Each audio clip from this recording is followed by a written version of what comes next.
Dude, this isn't Pac-Man. What part of this game looks like Pac-Man to you? The bird?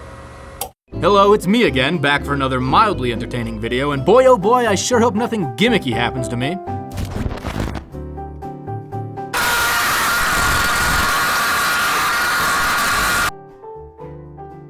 I'm gonna address what just happened in a minute. Just let me get the monologue out of the way. There are two things I'm unequivocally good at. Getting really obsessed with one thing and recognizing when papyrus is being used as a font in a movie. And recently, I've been absolutely obsessed with 3D games, particularly from the 3D revolution. And can you blame me? Within only a few years, gaming from both a visual and technical standpoint changed completely. We went from a Hitler that looked like this, to a Hitler that looked like this, to a Hitler that kids in the 80s could only dream of. I mean, have you ever even seen a Hitler like this before? This is full triple axis power. Oh, fuck, that's right. I think part of the reason why I'm so obsessed with this era of gaming is because I missed it! I fucking missed it by like 3 years, all because my parents wanted to wait to have sex. But boo-hoo, so what? I'm more upset about the fact that I missed this technological revolution, and because of this, I grew up with 3D graphics and gameplay without ever appreciating the 2D world we came from. And how hard it was to make the jump.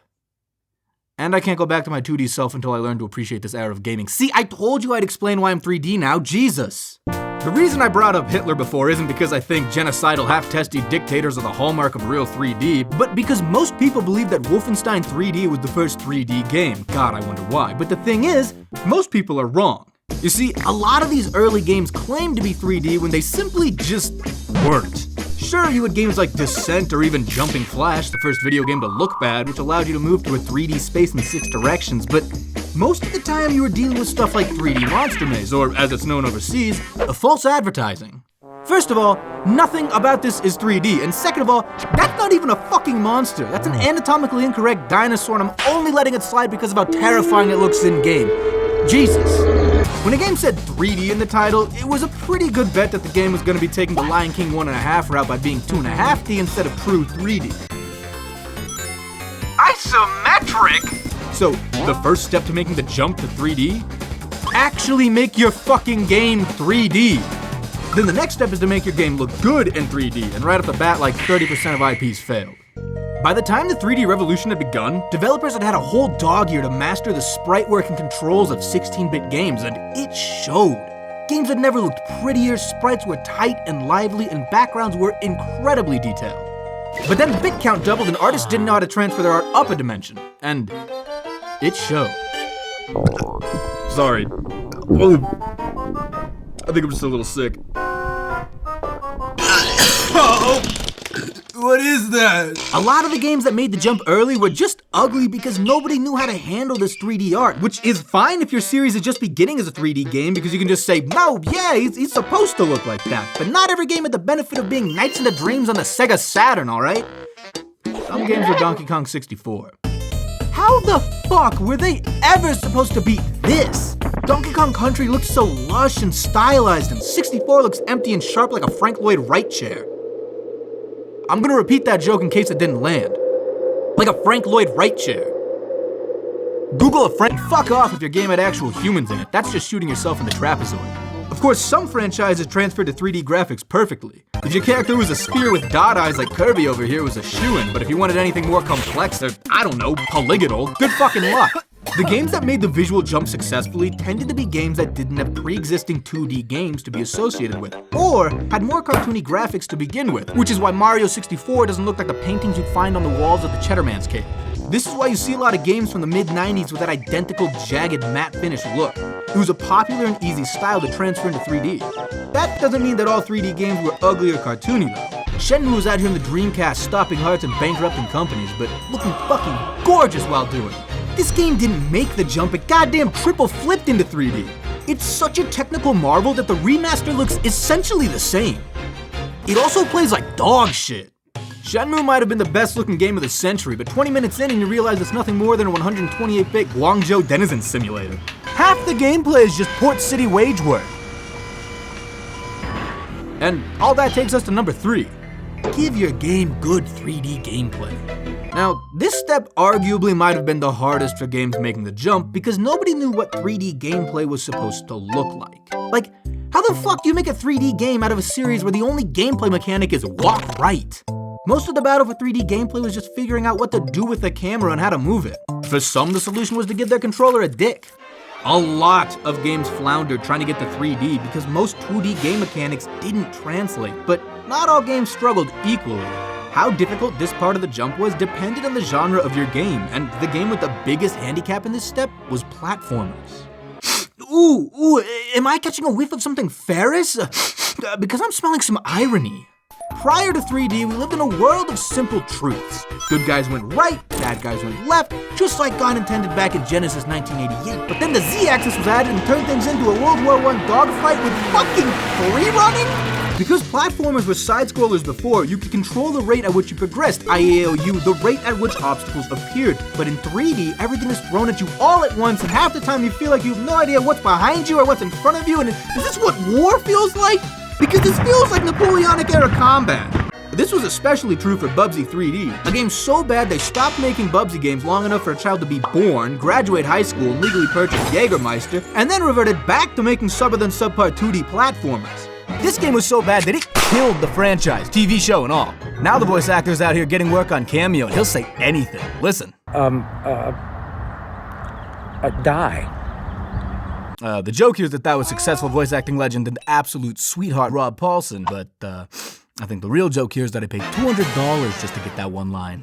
Platformers were by far the hardest games to get into 3D, which is why it's absolutely insane to me that Mario 64 is as good as it is.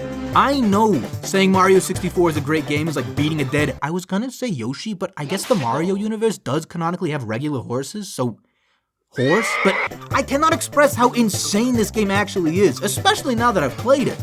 Mario went from to all because the devs sat down to figure out how to make a linear start-to-finish game 3D and said, fuck it, make it a sandbox. Miyamoto and his boys knew that platforming in 3D could be hectic, so they embraced the chaos and made it the main focus of the game. Mario isn't trailblazing through the Mushroom Kingdom on a beeline for a flagpole, he's just checking shit out, looking for some stars, and maybe getting involved in a racially motivated turf war or two. I don't know, it's his day off. The 3D controls were done so well that genuinely every 3D Mario game since has used this blueprint. Sure, with new gimmicks and tighter controls and shut the fuck up, but at their core, all of these games are just Mario 64. Bars. Of course, this wasn't Nintendo's only franchise that launched into having 3D gameplay perfectly. No, while other companies were making games like Bug, a game whose only notable trait was the dump truck ass they gave the guy on the PC cover, Nintendo was out here making Ocarina of Time, a game that probably wasn't all that hard to make. Remember when I said that not all games struggled equally? Yeah, that rings true for Zelda too. And I don't mean to say this to belittle the game. Ocarina is incredible. When I had surgery on my balls, no, I won't elaborate, all I did was play this game and it's damn near perfect to this day. But because the game was already in top-down perspective and you could move up, down, left, and right, all the devs really had to do was move the camera down a bit and add some height to the overworld. The hard part came in how this changed the combat and the puzzles, which is where the Z-targeting system that every game to this day uses, blah blah blah. There's better videos by better people than me about this. Here's a few to choose from. But these two games are like the Pappy Van Winkle of the 3D world. Most of the other games out here were rocking that Kentucky Deluxe. Sure, you had like a Glover or something every now and then, but most early 64-bit games were honestly nowhere near as good as Mario and Zelda, and that's probably because they followed all my steps accurately.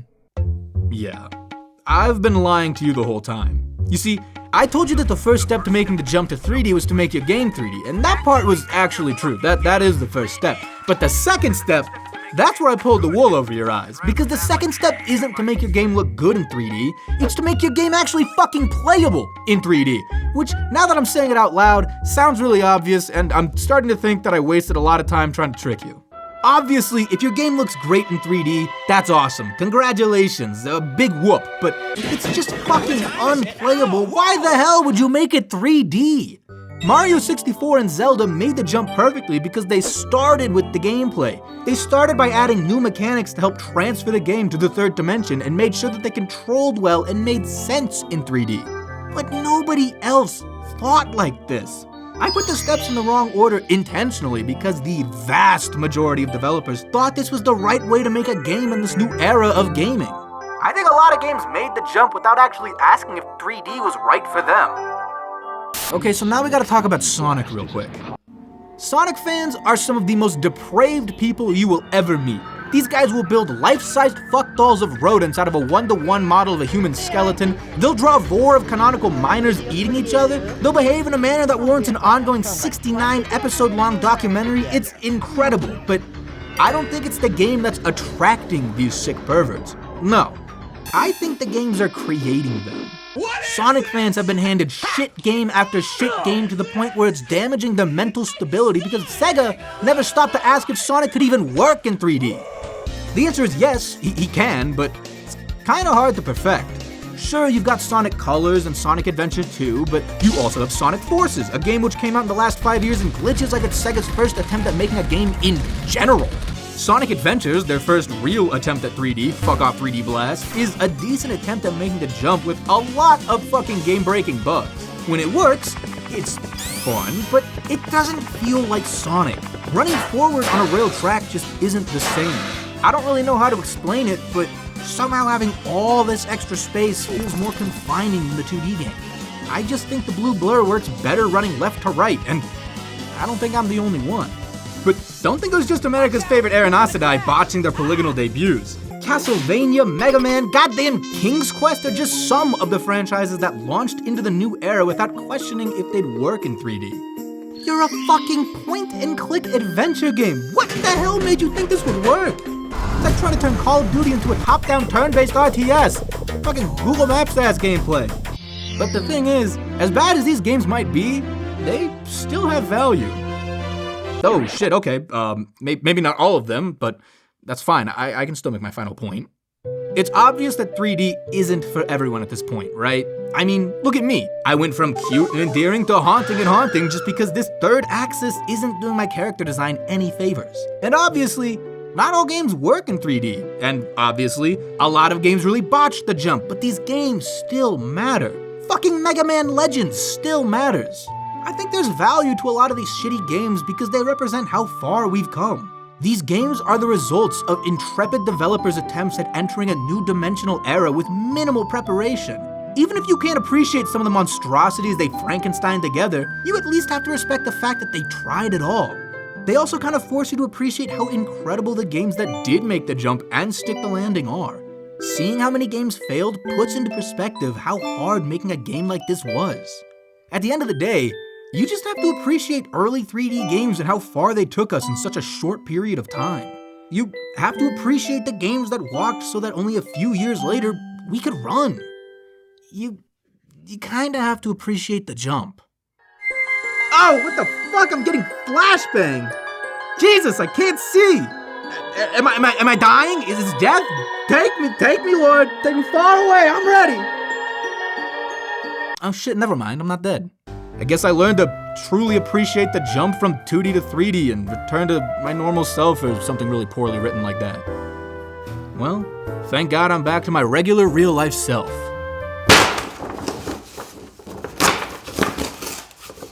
Hi.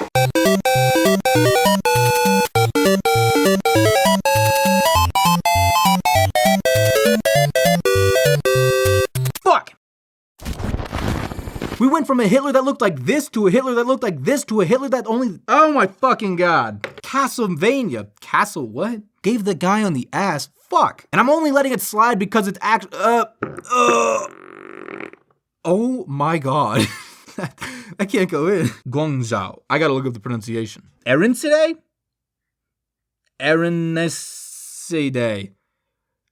I don't like this word, one sec. When a game said 3D in the title, it was a pretty good bet that the game was gonna be taking the Lion King 1.5 route by being When a game said 3D in the title, it was a pretty good bet that the game was gonna be taking the Lion King 1.5 route by being 2.5D instead of true 3.5D. Fuck!